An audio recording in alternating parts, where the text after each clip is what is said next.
benefactor of a lot of momentum, especially in this field. In bioscience, biofarm, however you say it, and Senator, you're right. It's not all done with checks. It's done with people analyzing.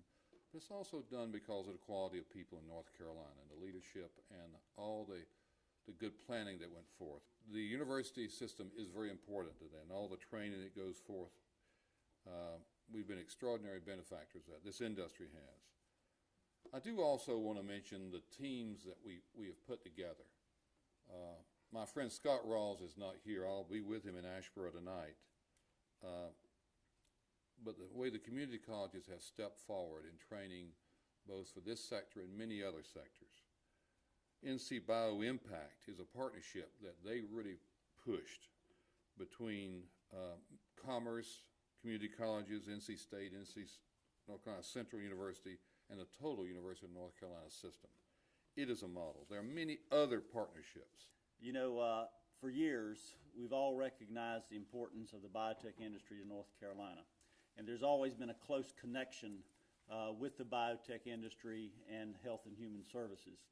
If Governor Perdue were here, she would probably talk about how important it is to create new jobs, and obviously you help us do that. And she'd talk about how important it is to build the economy. You also help us do that. But she always talks about the fact that in having jobs and building the economy, two things are extremely important. One is education, which our public schools, community colleges, and university system is key in, and the other is health. The health of the workers, the health of our population. That's kind of where I come into all of this. The research that's being done to find the drugs to help prevent or cure Alzheimer's can save us billions, hundreds of billions of dollars in future years. And as we battle trying to deal with the budget of health care, this kind of thing is one of the most important things that we can possibly do. So from my standpoint, the jobs are extremely important for North Carolina. Our partnership with the biotech industry is extremely important for North Carolina. My ability to work with the folks at the Department of Health and Human Services in managing care, the biotech industry is, again, extremely important in North Carolina, be it in public health and prevention, be it in Medicaid, where we're dealing with illnesses and problems, be it in mental health, where we keep people out of our psychiatric hospitals by having the right medications. Across the board, it's extremely important. And as someone who spent his whole career in the industry, I was told early on that there's 4 essentials to a successful enterprise in life science, and they all begin with P. It's about pipelines that lead to products, that lead to a patent, that lead to profits. I would say there's really 8 Ps. There's a partnership, and we've talked about that here.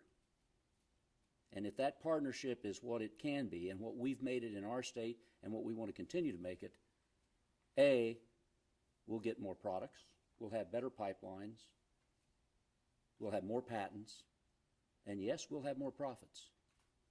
Profits that we can turn back into an investment into the next P, and that's people. We're hosting here in June, the first week, the International Association of Science Parks. These are all of the science parks from around the world coming to Raleigh, North Carolina, because this is the 50th anniversary of the Research Triangle Park. Think about it, 50 years ago, if you saw an aerial photograph of where we're sitting, it was pine trees. And think what it is today. Think what happens as a result of the human enterprise that's here. The 7th P is policies. And Richard, I thought your comments were right on the mark. Policies will help determine whether we as a country continue to be able to invest in innovation. We have a responsibility to make sure that as we invest and as we succeed, that we are inclusive in giving everybody access. And I'm proud of our industry's role in Medicare Part D. And Richard was one of the leaders in seeing that happen, both in the House and in the Senate.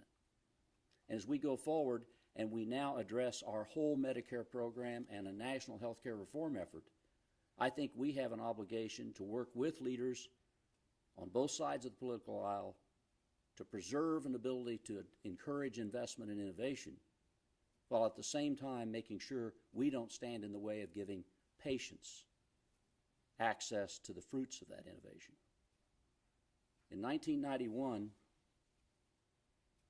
we had a bald, courageous young girl named Elaine Urch thank us for giving her Zofran that allowed her to take the chemotherapy that saved her life because she had osteosarcoma, and couldn't have taken the chemotherapy that saved her life because they'd removed a tumor from her cervical spine, and without Zofran, which wasn't yet approved, she would have broken her neck from the nausea and vomiting that the cisplatin would have inevitably caused. That was 91. 18 years later, Elaine Urch is now 30 years old. She's the mother of 3 children, and she has her degree.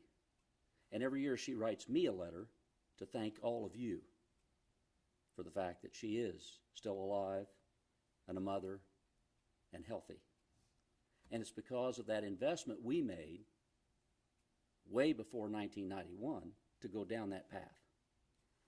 And that, Sam, is what all of us in this enterprise, it is about profits, but our profits will be in direct correlation to the degree that we discover, develop, and deliver that better answer. And I can't think of a more noble calling, and we value our partnership with all of you as we deliver that to your constituent and our patient. At the Biotech Center, and what we're doing in North Carolina with research at the universities is trying to improve quality of life, improve longevity, and pharmaceuticals in the middle of that. What we're doing when we work for health is making sure everybody understands that. And what we've done here at this conference today and what we're going to do in other conferences is to make certain that people all over the country, and certainly the people in policy-making positions, understand that when they make policy decisions that impact on people's health, it becomes important to them. We want to see that they make the right decisions. The catastrophic diseases, the diseases that really cause us fear, diseases like cancer, and the prevalence of it, 1 in 2 men, 1 in 3 women are personally going to receive that diagnosis. The real hope is in new treatments, better treatments, less troublesome treatments. That's going to come from innovation. It's going to come from high-tech research, from biotech research, and from the research-intensive pharmaceutical industry. It's the only place where it can come from.